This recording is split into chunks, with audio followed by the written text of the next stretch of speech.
사랑하는 축복합니다. 거룩한 주일입니다. 우리 사랑하는 중고등부 친구 여러분, 어떻게 한 주간 잘 보내시고 또 이렇게 주일을 맞이한지 궁금합니다. 특별히 계속적으로 장마로 인해서 조금 꿉꿉하고 또 집중호우로 인해서 밑에 지방에서는 많이 어려운 상황 가운데 있습니다. 계속적으로 우리가 서로 기도해 줄 수 있는 빠른 회복들이 되어지고, 또한 그 가운데서도 하나님의 선하신 뜻들을 바라볼 수 있는 그런 은혜들이 있었으면 좋겠다는 그런 함께 기도해주는 은혜가 있었으면 좋겠습니다. 또 한 가지, 지금 코로나 확진자가 지금 1,300명대로 지금 계속적으로 가고 있는 상황 가운데 있습니다. 계속적으로 늘어나고 있는 상황 가운데 불안과 염려가 있지만, 감사하게도 이번 주 주일은 함께 예배를 드릴 수 있게 되어졌습니다. 또 어떻게 될지 알지 못합니다. 그렇기 때문에 오늘 우리의 예배가 마지막 예배인 것처럼 하나님 앞에 신실하게 최선을 다해서 그렇게 예배하는 저와 여러분이 되었으면 좋겠습니다. 오늘도 우리 말씀 가운데 함께 나갈 때도 이 말씀 가운데 하나님께서 우리 가운데 말씀하고자 하는 것들이 무엇인지를 들을 수 있는 그런 시간이 되었으면 좋겠습니다. 오늘 우리가 함께 볼 말씀은 레위기 7장 28절부터 38절까지의 말씀입니다.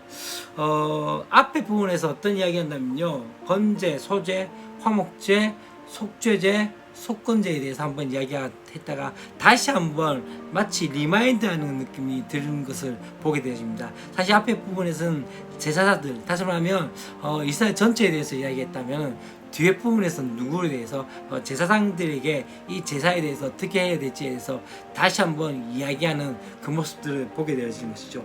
오늘 특별히 화목제물에 대해서 이야기하는데요, 여기서 첫 번째 중요한 부분 중에 하나는 바로 이것이죠. 바로 그 사람이 자기 손으로 가져올지니, 이 화목제물은, 화제물은 그 사람이 직접 가지고 가야 함에 대해서 말씀하고 있는 것을 보게 되어집니다. 그건 무엇을 의미합니까? 이 예배는, 이 제사는 다른 사람들을 통해서 드려진 것이 아니라, 다른 사람이 대신해서 드릴 수 있는 것이 아니라 바로 예배의 자발성에 대해서 말씀을 하고 있는 것들을 보게 됩니다. 예배할 때는 바로 누구의 강요도 아닌 바로 자원하는 마음으로 하나님께 예배해야 한다는 것들, 하나님께 나가야 하는 거죠. 그건 무엇을 의미합니까? 엄마 아빠나 또 혹은 다른 사람들이 어떻게 이야기해서 강요해서 예배하는 것이 아니라 우리의 마음을 주 앞에 드려짐으로 통해서 그렇게 자원하는 마음으로 예배해야 한다는 것을 말씀하고 있습니다. 또 한 가지 무엇을 의미합니까? 다른 사람들의 시선을 의식하지 않는 것이죠. 무엇을 의미합니까? 내가 어떻게 기도하고, 내가 어떻게 말씀 보고, 내가 어떻게 또 찬양하는지 다른 사람들이 어떻게 보느냐에 대해서, 그에 대해서 관심을 갖는 것이 아니라, 또 한 가지 더 중요한 것은요, 누군가가 어떻게 예배하는지 그것을 보면서 구경하는 것이 아니라 하나님과 나와의 1대1의 관계에서 그렇게 예배해야 함을 말씀하고 있는 것을 이야기하고 있습니다. 그렇기 때문에 하나님만 바라보며 하나님께 예배를 드려야 한다는 것을 의미하고 있는 것을 말씀하고 있는 거죠. 그런 예배를 하나님께서 받으시고, 하나님께서 또한 영광을 받으시게 되어지는 것이죠. 또 한 가지는요, 이 화목제물 가운데 드려지는 것들이 기름과 또한 가슴과 오른쪽 뒷다리에 대한 이야기가 나옵니다. 이 기름에 대해서는 어떻게 합니까? 바로 제단 위에 불살라야 한다고 말씀하고 있고, 사실 피에 대해서도 뿌려야 됨에 대해서 나중에 이야기한 것들을 보게 되어집니다.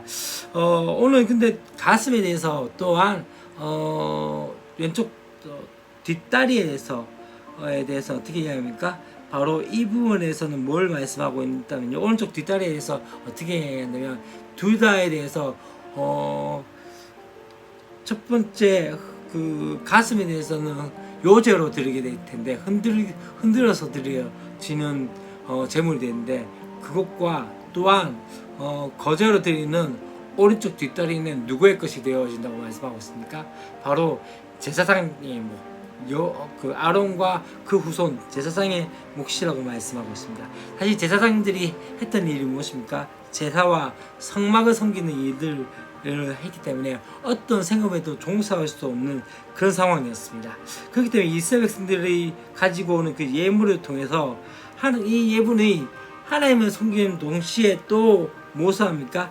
제사장에 쓸 것을 채우며 그들을 섬기게 되어졌던 것들을 보게 되십니다. 이와 같이 어쩌면은 제사장이 이스라엘 백성들을 섬기고 또한 이스라엘 백성들은 누구를 섬기게 됩니까?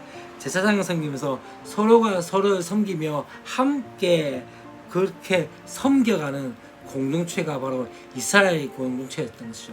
이것은 또한 우리의 삶 가운데도, 우리의 예배 가운데서도 동일한 것 같습니다.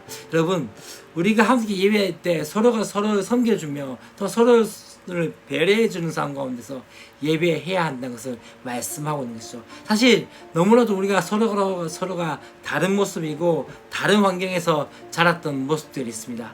그렇지만은 예수 그리스도 안에서 하나가 되어지며 또한 그 가운데서 하나됨을 또한 힘써 지켜가면서 서로가 남을 나보다 낮게 여기며 그렇게 섬겨줄 때 바로 그것이 어쩌면 참된 공동체의 모습이 아닌가라는 생각이 들어지고, 오늘 말씀 가운데서도 그러한 은혜에 대해서 말씀하고 있는 것이 아닌가 생각이 들어집니다.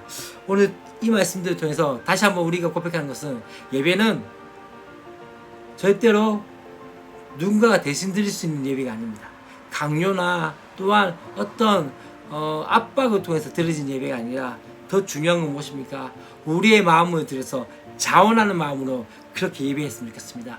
오늘 한 찬양이라도 또 한 말씀이라도 우리가 하나님 앞에 신실하게 우리의 마음을 다해서 예배했으면 좋겠습니다. 또한 예배 가운데 서로가 서로를 섬길 수 있는 그런 은혜들이 있었으면 좋겠습니다. 이제 또 월요일 또 시작되어질 때 또 우리가 피곤한 마음으로 하는 것이 아니라 기쁜 마음으로 또 함께 나갔으면 좋겠습니다. 월요일 또 뵙도록 하겠습니다. 사랑하고 축복합니다. 안녕.